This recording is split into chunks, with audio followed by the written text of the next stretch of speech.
Kerajaan Goa Talo. Kerajaan Goa Talo merupakan salah satu dari banyak kerajaan lokal di Sulawesi. Kerajaan ini berdiri pada abad ke-14. Kekuasaannya mencapai pesisir Kalimantan, Maluku, dan Nusa Tenggara. Kerajaan ini adalah gerbang perdagangan dengan Nusantara bagian timur. Namun, pengaruhnya menurun ketika kalah dalam Perang Makassar melawan VOC dan kerajaan lokal lainnya. Kerajaan Goa Talo terletak di Sulawesi Selatan bagian pesisir barat, tepatnya di wilayah Kabupaten Goa dan sekitarnya saat ini. Pemimpin pertamanya dalam beberapa catatan adalah Tumanurung Bainea yang merupakan penguasa lokal Goa pada abad ke-14. Raja yang terpenting dalam perjalanan sejarah Goa Talo adalah Sultan Hasanuddin, dikarenakan ambisinya menguasai kawasan Sulawesi Selatan dan perdagangan ke timur berhadapan dengan VOC dan raja-raja lokal yang bersekutu. Perang Makassar yang berlangsung pada tahun 1654 sampai 1655 serta ketegangan yang terus berlangsung melemahkan Goa Talo. Pada tahun 1667, perang berkobar kembali dan VOC bersama Arung Palaka dari Bone berhasil mengalahkan Hasanuddin. Ia menyerah dalam perjanjian Bongaya dan menyerahkan kekuasaan kepada VOC. Kehidupan masyarakat kerajaan Goa Talo meliputi: yang pertama, kehidupan politik.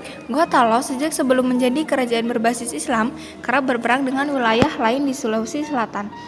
Bon Wajo, Sopeng, dan Luwu adalah beberapa kerajaan lokal yang kerap bermusuhan dengan Goa. Adapun Wajo dan Luwu berhasil ditaklukkan oleh Goa Talo dan menjadi bawahannya. Sementara Bone mampu bertahan sampai setidaknya tahun 1582 ketika bersama wilayah lain berupaya mempertahankan kemerdekaan dari Goa. Kedua, kehidupan ekonomi. Goa Talo disebut-sebut kaya akan beras putih dan bahan makanan lainnya yang diperdagangkan. Mereka juga menjual kapur barus hitam yang ditukar dengan berbagai komoditas wilayah lain. Goa mampu menjalin perdagangan dengan Jawa, Maluku, Malaka, dan bahkan sampai ke India dan Cina. Pelabuhan Somba Opu menjadi bandar utama mengalirnya rempah-rempah dari Maluku ke wilayah barat.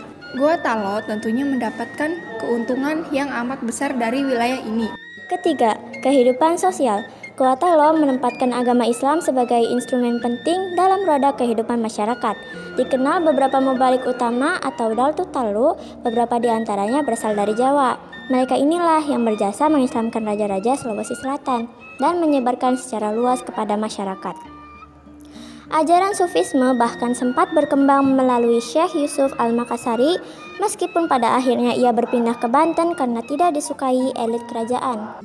Sepanjang sejarah perjalanan kerajaan Goa, yang kemudian bergabung menjadi Goa Talo, berjaya pada awal sampai pertengahan abad ke-17, tepatnya ketika Karaeng Goa Talo bersama-sama menganut Islam dan membentuk aliansi untuk mendominasi kawasan. Pada periode itu, Goa Talo mampu menguasai sebagian besar wilayah Sulawesi bagian selatan dan barat, menjangkau pesisir Kalimantan, Maluku, dan Nusa Tenggara. Goa Talo juga berdagang dengan Jawa, Malaka, Cina, dan India untuk pemenuhan berbagai kebutuhan. Sementara mereka memperdagangkan kapur barus, beras, dan bahan makanan lainnya sebagai komoditas utama. Goa Talo menjadi gerbang perdagangan antara barat dengan sumber rempah di Maluku. Terjadinya kemunduran kerajaan Goa Talo sebagai pemilik dominasi Sulawesi sebenarnya terjadi secara langsung setelah kekalahan Hasanuddin pada 1667 melawan VOC dan Bone. Kekuatannya terus melemah, terlebih karena penetrasi VOC yang semakin kuat di wilayah tersebut. Goa Talo masih dapat bertahan sampai akhir abad ke-19 meskipun dengan kekuasaan yang semakin sempit. Pada tahun 1895, pemerintah kolonial Hindia Belanda mulai gencar melakukan penaklukan di wilayah Sulawesi.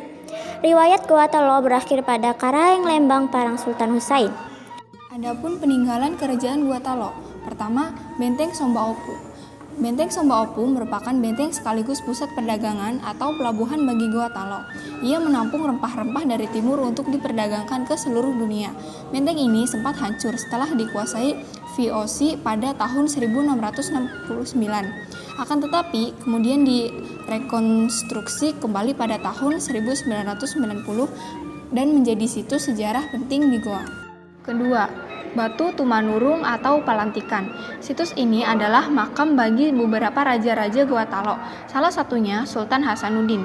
Menurut beberapa cerita, tempat ini juga disinyalir sebagai tempat pelantikan raja. Tempatnya berdekatan dengan lokasi Masjid Tua Katangka dan dugaan Istana Tamalate. Dan yang terakhir adalah Benteng Ujung Pandang atau Rotterdam. Benteng Ujung Pandang adalah instalasi pertahanan Gorontalo di pesisir barat. Dibangun pada masa kekuasaan Raja Goa ke-9 yaitu Karaeng Lakium. Semula berbahan tanah liat, kemudian direkonstruksi oleh Sultan Alauddin Raja ke-14 dengan batu padas. Benteng ini diubah namanya oleh Cornelis Pleman menjadi Fort Rotterdam dan berfungsi menjadi gudang penampungan rempah bagi VOC. Kerajaan Wajo. Kerajaan Wajo adalah salah satu kerajaan bercorak Islam yang terletak di Sulawesi Selatan.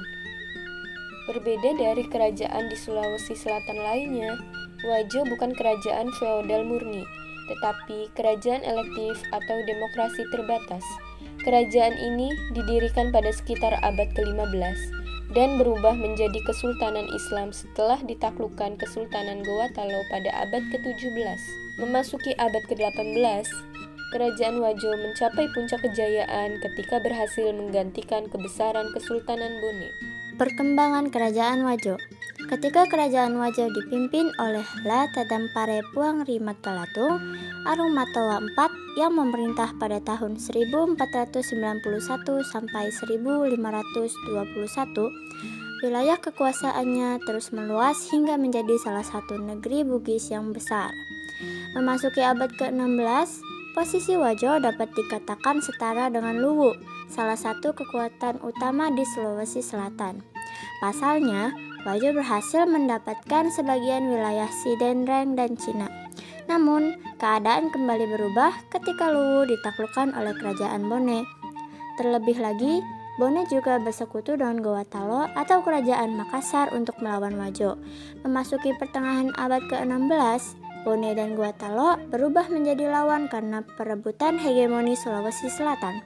Kala itu, Wajo yang telah jatuh ke tangan Gorontalo akhirnya turut mendukung perang melawan Bone. Membentuk Persekutuan Telem Pocoe. Persekutuan ini bertujuan untuk meraih kembali kedaulatan tanah Bugis dan menghentikan laju Kerajaan Gorontalo. Upaya ketiga negeri Bugis ini pun berhasil mematahkan serangan Gorontalo ke Wajo pada tahun 1582. Begitu pula dengan serangan ke Bone pada tahun 1585 sampai tahun 1588 dan serangan pada tahun 1590. Masuknya Islam ke Kerajaan Wajo. Terlepas dari beberapa serangannya yang mengalami kegagalan, Kerajaan Gorontalo tetap berkembang menjadi kekuatan utama di semenanjung Sulawesi Selatan yang menyokong perdagangan internasional dan menyebarkan Islam. Pada akhirnya, Kerajaan Gorontalo berhasil menundukkan dan mengislamkan Sopeng pada tahun 1609, kemudian Wajo pada tahun 1610, dan Bone pada tahun 1611. Akan tetapi, Kerajaan Gorontalo tidak membubarkan Persekutuan Telum Pocoe dan membiarkan Wajo mengatur urusan dalam negerinya. Selain itu, dari sumber hikayat lokal diketahui bahwa seorang ulama terkenal dari Minangkabau bernama Dato Ri Bandang memberikan pelajaran agama Islam kepada Raja-Raja Wajo dan rakyatnya. Kemudian, keruntuhan Kerajaan Wajo disebabkan pada akhir pemerintahan Lama Dukeleng, Wajo mulai mengalami pergolakan yang terus berlangsung hingga abad ke-18. Memasuki abad ke-19, Islam semakin mengakar kuat di Wajo. Akan tetapi, kemelut di kerajaan juga tidak kunjung usai karena para anggota dewannya tidak dapat bersepakat untuk memilih Arumatoa yang baru. Pada tahun 1905, Kerajaan Wajo akhirnya takluk kepada Belanda dan menyerahkan semua urusannya kepada pemerintahan kolonial.